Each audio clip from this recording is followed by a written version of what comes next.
Bonjour. Bienvenue sur votre chaîne. Voici le résumé de la leçon 4 de l'école du sabbat pour le deuxième trimestre de l'année 2025. N'oubliez pas de vous abonner et de cliquer sur l'icône du pouce levé pour soutenir notre mission d'enseignement de la Bible dans le monde entier. Le titre de cette leçon, Les Nations. Partie 1. Le texte à mémoriser se trouve dans le livre de Daniel chapitre 7 verset 14. On lui donna la domination, la gloire et le règne, et tous les peuples, les nations, et les hommes de toute langue le servirent. Sa domination est une domination éternelle qui ne passera point, et son règne ne sera jamais détruit. Chers auditeurs, cette leçon explore l'ascension et la chute des nations humaines, retraçant le développement de la puissance mondiale et de la rébellion contre Dieu depuis l'époque de Nemrod jusqu'à l'appel de l'Apocalypse pour que le peuple de Dieu sorte de la Babylone spirituelle. Il souligne que le but ultime de Dieu est l'établissement de son royaume éternel, où il régnera dans la justice et où son peuple, tiré de toutes les nations, le servira dans l'unité. Le tableau d'ensemble. Le texte clé de Daniel 7, verset 14, évoque un avenir où le Christ se voit confier une domination universelle et un royaume éternel. Le livre de l'Apocalypse reflète la Genèse à l'envers, montrant comment le monde, entaché par le péché et la rébellion, est finalement restauré. Les gouvernements humains ont longtemps cherché à gouverner en dehors de Dieu, souvent avec des conséquences désastreuses. Mais la Bible nous assure que le royaume de Dieu triomphera. L'un des thèmes clés de Daniel et de l'Apocalypse est le gouvernement mondial, une succession de tentatives humaines pour contrôler une planète qui appartient légitimement à Dieu, qui, une fois que cet horrible épisode de péché et de rébellion aura pris fin à jamais, régnera finalement dans la justice. C'est un très long processus qui mène à ce moment, couvrant des milliers d'années d'expériences humaines en matière d'autonomie. Elles n'ont jamais fonctionné. Même ceux qui exprimaient les idéaux les plus élevés sont toujours restés en deçà, souvent terriblement en deçà, de ces idéaux.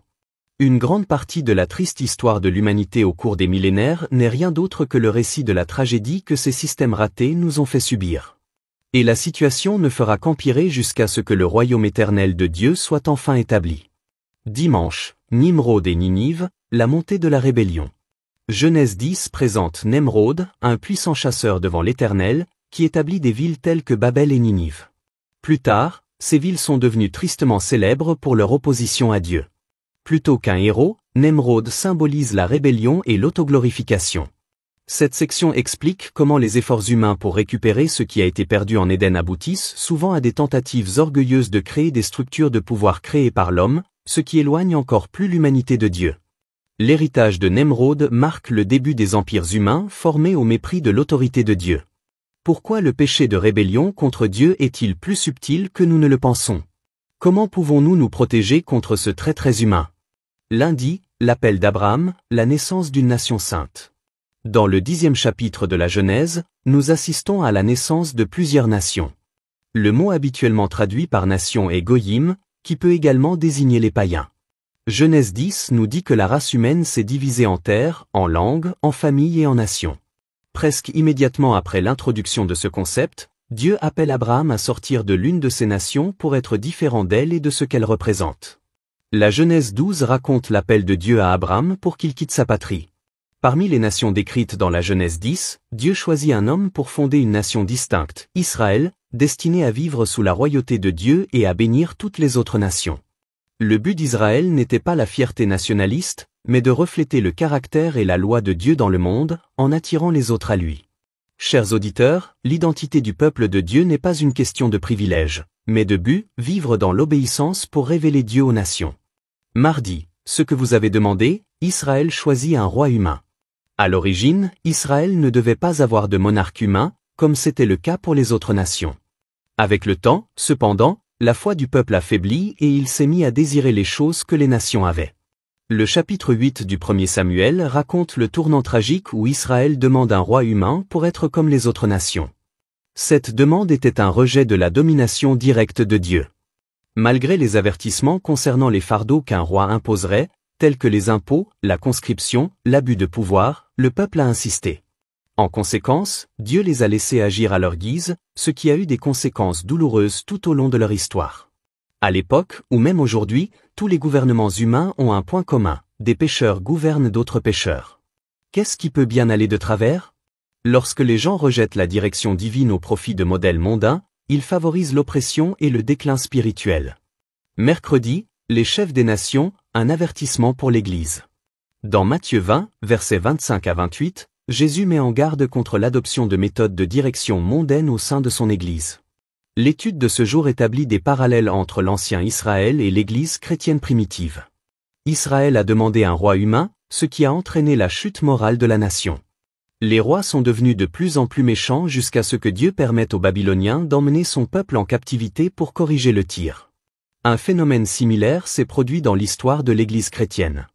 Même si elle ne devait pas se structurer comme une nation païenne, lorsque Constantin est arrivé au pouvoir et a professé être chrétien, les croyants ont été soulagés que la persécution prenne fin. En soi, c'était une bénédiction, mais l'Église a alors pensé qu'elle pourrait tirer parti du pouvoir de l'empereur à son propre avantage. Après la conversion de l'empereur romain Constantin, l'Église a commencé à se compromettre avec le pouvoir du monde. La recherche de l'aide de l'État a conduit à la corruption, à la hiérarchie et à la persécution, sombres échos du passé d'Israël. En tant qu'Église, nous devons résister à l'attrait du succès, de l'influence et du contrôle du monde. La véritable grandeur se trouve dans le service. Jeudi, une lumière pour les nations.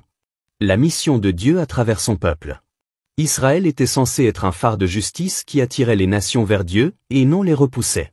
Tragiquement, à cause de sa désobéissance, il est devenu un avertissement au lieu d'un témoin.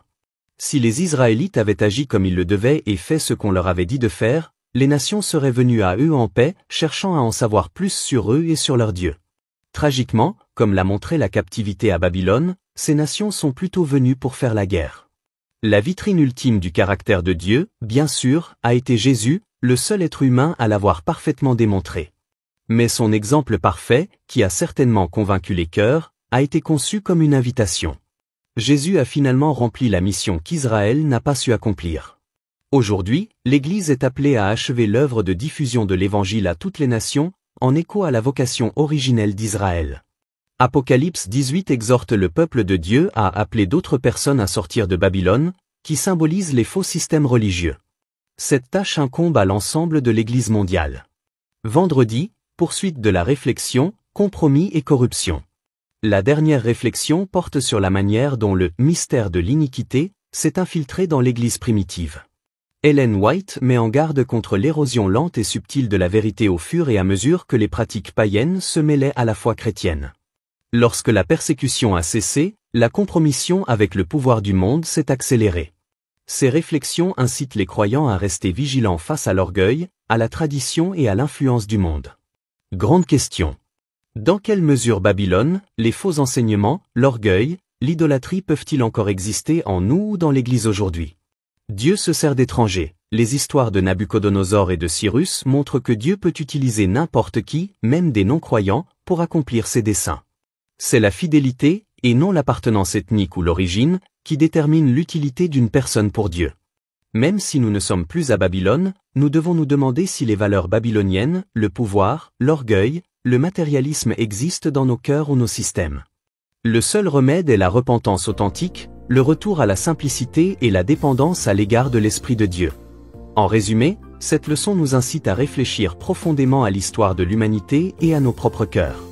Les nations, les empires et les gouvernements du passé et du présent sont éphémères et imparfaits. Seul le royaume de Dieu offre une paix et une justice véritable. L'appel de Dieu a toujours été de créer un peuple distinct du monde, brillant comme une lumière pour guider les autres vers lui. Que ce soit dans l'ancien Israël ou dans l'Église moderne, le défi reste le même, serons-nous vraiment son peuple? Que Dieu vous bénisse. Avez-vous des questions? N'hésitez pas à envoyer vos commentaires dans cette vidéo. Merci et à la semaine prochaine.